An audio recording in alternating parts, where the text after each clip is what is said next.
naaayon sa batas. Pero ma'am, nakikita niyo po ba na ito ay isang pag-atake din sa administrasyon? In a way, yes. Dahil sabi po natin, ang anumang pagsasampa ng impeachment complaint ay hindi lang ang Pangulo maapektuhan, kundi mismo ang bansa at ang ekonomiya. Ma'am, last na lang po. Paano po tutugunan ng palasyo ang impeachment efforts na posibleng magkaroon ng distraction sa mga national issues? Also, makikipagtulungan din po ba ang Malacanang sa Kongreso sakaling humiling ang House Justice Committee ng mga documents?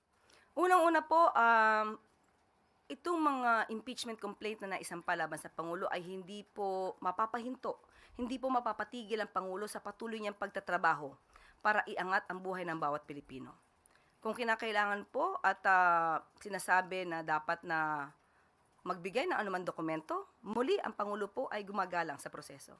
Salamat, ma'am. May tanong po mula kay Tristan Nodalo, Newswatch Plus. USEC, yung International Criminal Court Pretrial Chamber, ruled that former President Rodrigo Duterte is deemed fit to stand pretrial proceedings. So ano po ang masasabi ng palasyo dito sa development sa ICC case ni former President?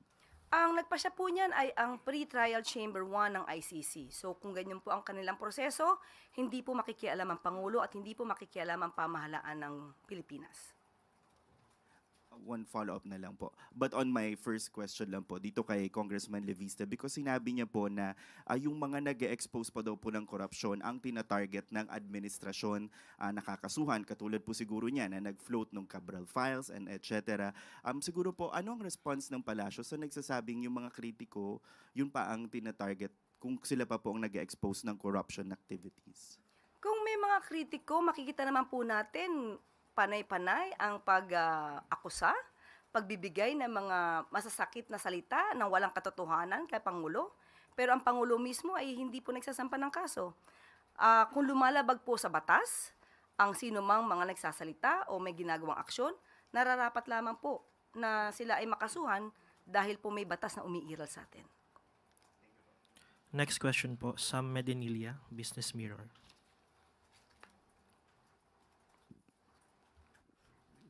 Good morning, ma'am. Kanina po na-mention na po nila yung mga napag-usapan dun sa meeting ni President with the economic managers. May na-mention po about na figures, response si Pangulo regarding sa employment, poverty incidents, tsaka inflation. May comment rin po ba si Pangulo regarding dun sa slowdown ng GDP last year at tsaka yung projected na mas lower na growth sa this year? Ito po yung napag-usapan, pero ang mga detalye pong ito ay ibibigay po sa inyo dahil ito lamang po ang sa atin na ibigay sa ngayon.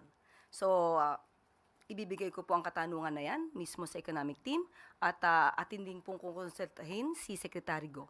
Ibibigay ko po sa inyo maya-maya kung mayroon pa pong ibang detalyeng maibibigay sa akin. Follow-up na lang po. May naging instruction po ba si President Marcos sa economic managers during the meeting? At kung meron rin po bang naging commitment ng economic team? Ang nais lamang po ng Pangulo ay gumanda ang ekonomiya ng bansa. So yun po ang pinaka-target in general ng Pangulo. Thank you po. Next question po, Alvin Baltasar, Radyo Pilipinas. Yusek, good morning po. Yusek, ano pong reaksyon natin doon sa naging pag-i-inhibit ni House Majority Leader Sandro Marcos from all impeachment proceedings against the President?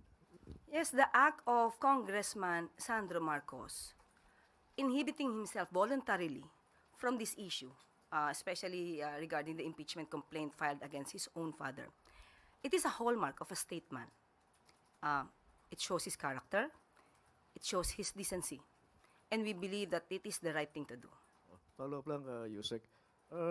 Was this the advice from the President himself to his son?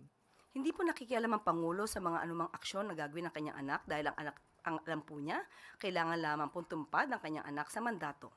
Bilang public servant, alam po ni Congressman Marcos kung ano po ang sinasabi ng batas at ano po ang dapat niyang gawin. Thank you po, Yusek. Next question po, Julie Baiza, 1PH. Good morning po, Yusek. Former Senator Antonio Trillanes has floated the idea of forming a new unit team. Yung bagong unit team daw po, pwedeng buuin ng mga supporters ni former President Leni Robredo and ng mga Marcos supporters para matalo daw po yung mga Duterte sa 2028. Ano pong thoughts ng palasyo doon? Wala pa pong napag-uusapan patungkol po dyan. Hindi pa po nababanggit sa Pangulo ito. So wala pa pong response.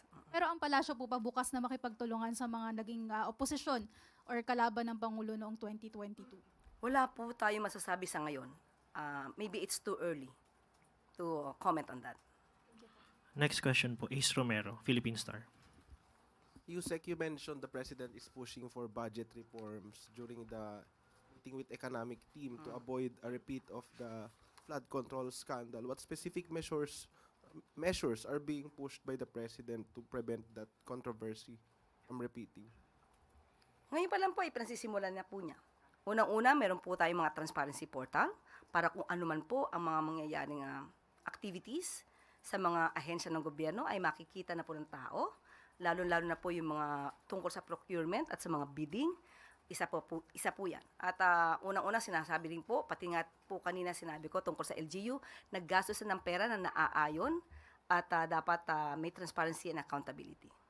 Did the economic team and the president discuss about the weakening of the peso during that meeting? Wala po sa akin na ipaabot sa ngayon, but tatanungin po natin maya-maya ang economic team at para makuha ko po yung pinakadetalye patungkol dyan. Thank you. Next question po, Tina Maralit, Manila Times. Good morning, ma'am. Ma'am, a Filipino citizen was reported to have been among those killed in eastern Ukraine. Russia allegedly has been recruiting foreigners para sila ang isabak sa gyera. How concerning is this for the Philippine government kung totoo po ito at anong mga ahensya po ang dapat kalampagin tungkol dito? Wala po pang naipapaabot sa atin patungkol po dyan, pero titignan po natin ang pinakakonteksto at aalamin po natin mismo sa Secretary of Defense. Thank you, ma'am. Next question po, Chloe Hufana, Business World. Yusek, balikan ko lang yung meeting kahapon na sa Thursday pa ilalabas yung full year GDP growth report. Pero I was wondering kung na-present ba in advance kay President yung figures? Ako po'y walang personal na presensya sa nasabing meeting dahil po tayo ay nandito at nagkakaroon ng press briefing. So ang inyong mga ibang katanungan para sa detalye ay maaari ko pong ibigay sa inyo maya-maya. Sige po, thank you po. Yun na po huling tanong, Yusek. Back to you po. Okay, Ivan? Yusek, kumustahin lang namin ulit ang Pangulo kasi napansin namin yung event later ay liliban muli siya. So far this week, wala pa ho siyang engagement sa labas. Yes. Palasyo. Dito Kumusta po muna. ang Pangulo? Private meetings muna. Maayos po ang kanyang kalagayan. At ito ay isa sa paraan ng kanyang maaaring pag-uutos ng kanyang doktor na maghinay-hinay ng konti. Pero still, kahit sinabihan na siya ng kanyang mga doktor, patuloy pa rin po ang kanyang pakikipag-meeting dito po sa palasyo. Salamat.